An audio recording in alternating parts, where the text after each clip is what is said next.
So I like to say the book is a $15 mentor. All right. The smartest, most successful people on the planet have taken the best things they know and crystallized them into a book. And all you have to do is spend $15 in a handful of hours, and you can learn the best things that they know. It's one of, if not the best investments that you can ever make.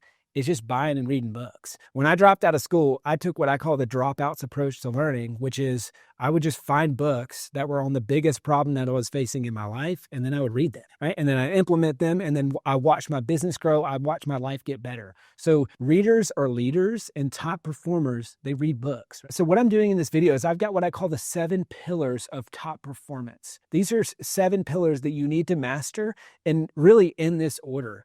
If you want to be a top performer, if you want to grow an 8-figure business like I have, or if you just have big goals, you need to master these 7 pillars, and these are the best books for each pillar. Pillar number 1 is the mental pillar.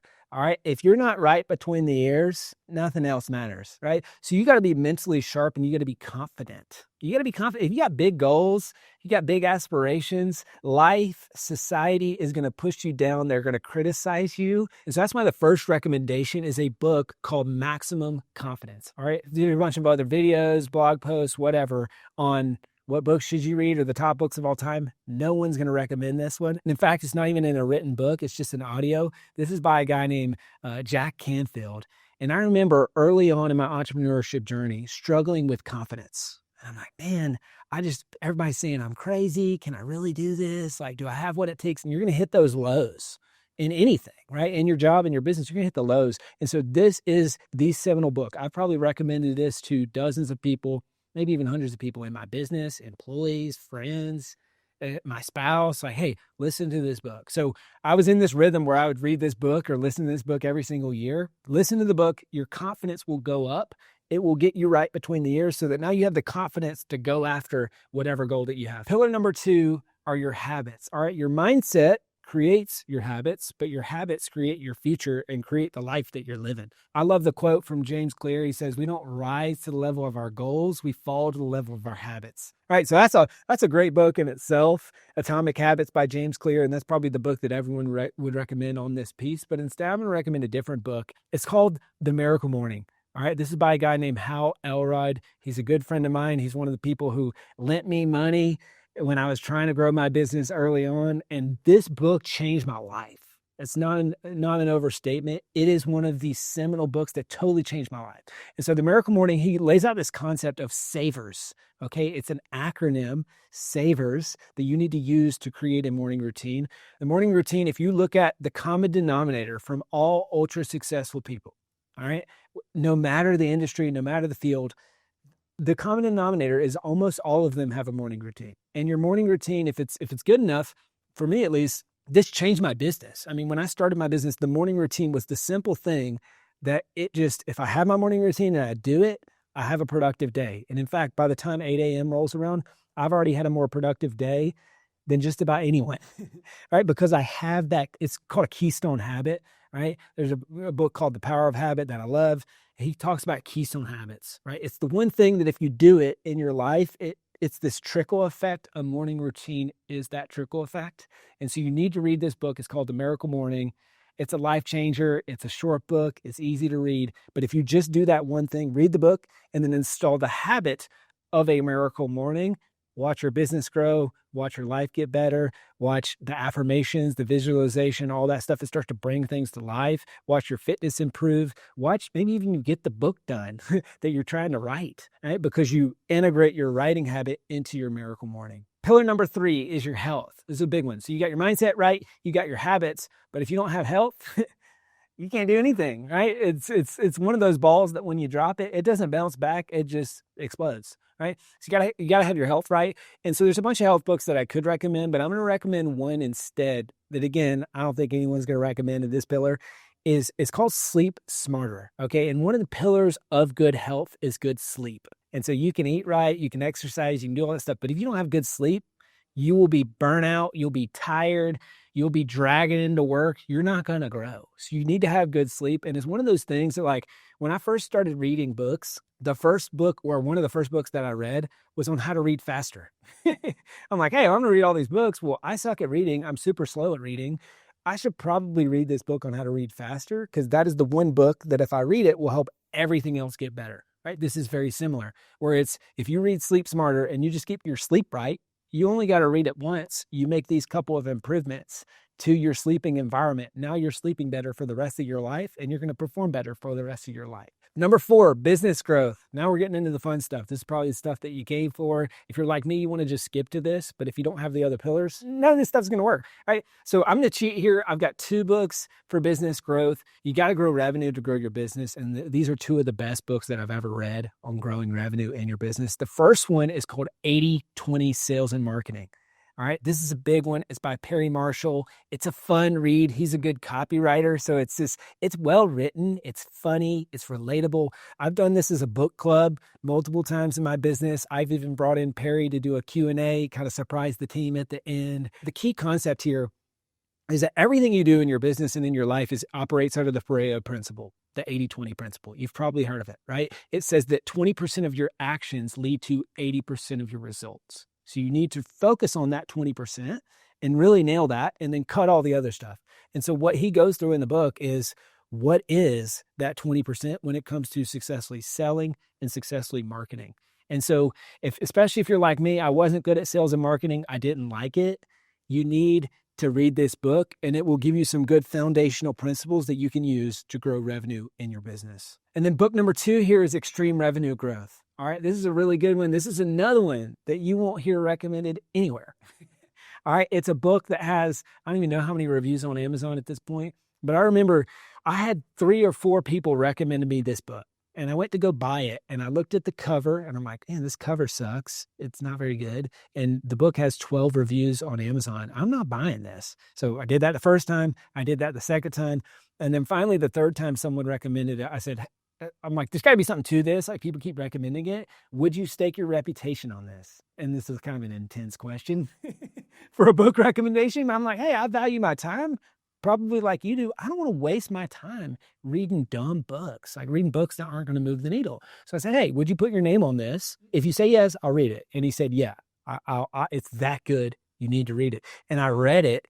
And it was one of the best books that I've ever read on scaling revenue in your business. Okay. So there's some fundamental things in here on how to get from 0 to $1 million, but more importantly, it's how do you get to 8 figures? Like, how do you actually scale this business in a first principles way? It's no fluff. That's what I love about this book, is I remember page 1, it's like a half a page, and it immediately starts breaking down the framework. And I'm like, oh my gosh, wow.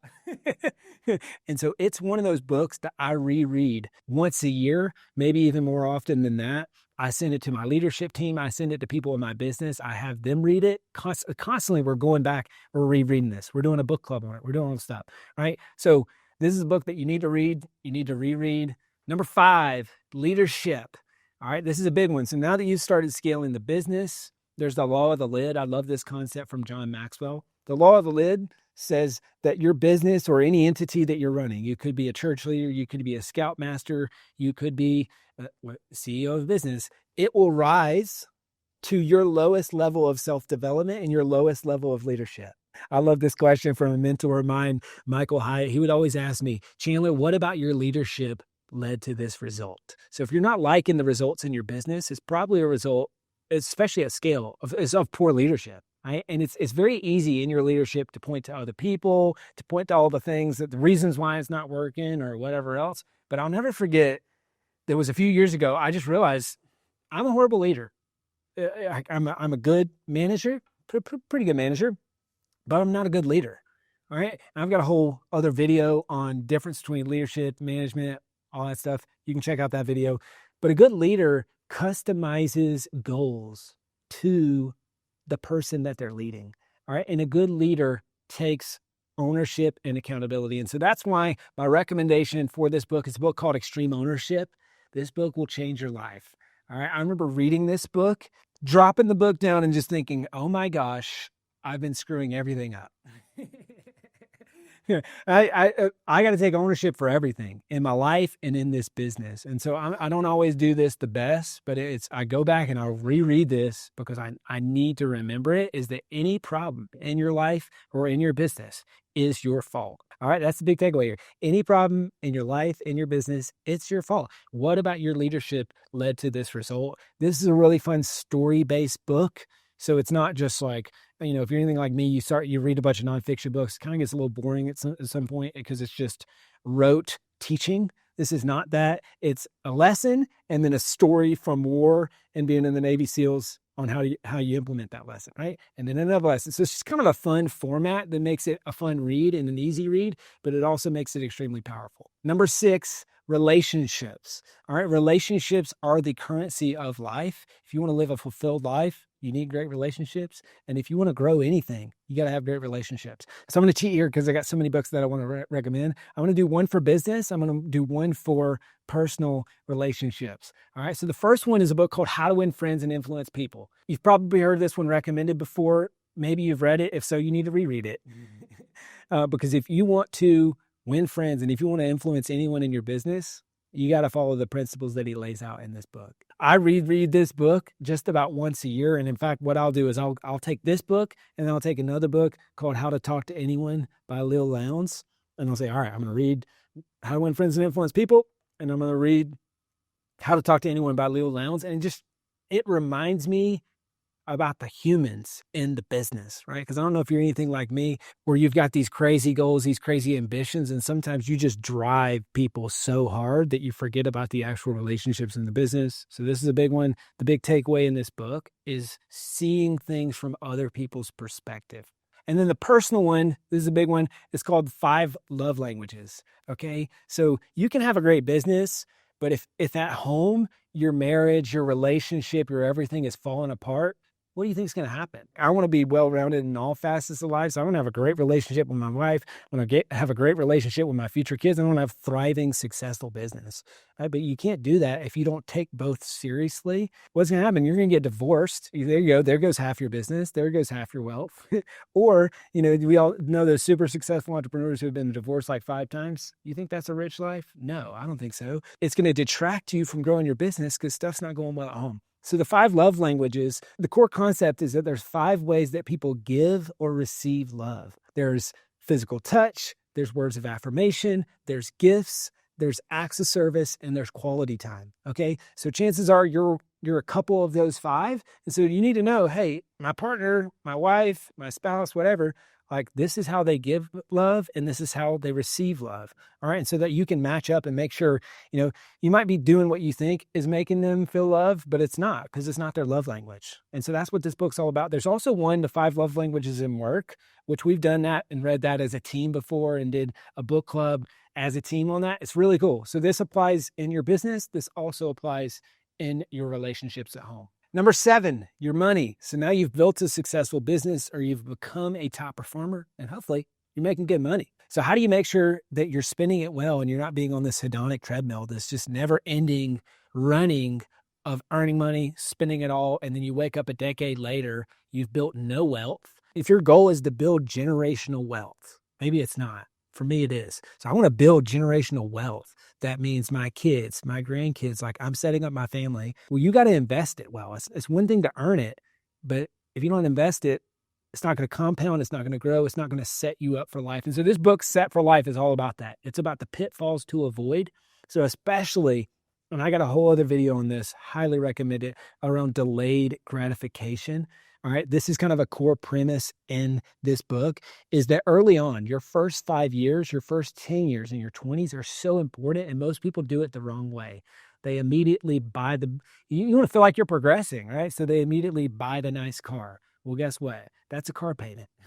They immediately get a dog. They immediately buy a house. They immediately do all these things that now they're spending all the money that they're earning. And so what if instead you made some sacrifices in the first 5 years or the first 10 years of your career and you started investing? Well, then you're going to wake up and that stuff's going to start compounding. And then your investments are going to pay for the dog. Your investments are going to pay for the car. Your investments are going to pay for the house because you've set yourself up for life. So this is just one of those fundamental reads. It talks about a bunch of things that I think most of society, I wish this was taught in school. I think this should be taught in school. There's all these life skills that you don't get taught in school. And this distills a lot of them in how you can set yourself up for life. So those are the 7 books. Here's a bonus one. This is a shameless plug. This book published. This is actually the book that's changed my life more than any other book because it's the book that I wrote. All right. The process of writing this book changed my life, and what this has done for my business has changed my life. Because this book right here has brought in about $7 million in business over the last year. It's brought in tens of millions of dollars in sales for my company. So 2 lessons here. Number 1, if you're thinking about writing a book, well, then you need this book. Click the link in the description. I'll give you a copy of this book for free. You can take it. But then secondly, writing a book is one of the best things that you can do to grow your business. All right. We've got a bunch of videos on that on my channel over at selfpublishing.com. This is obviously my core business. This is what we do all day, every day.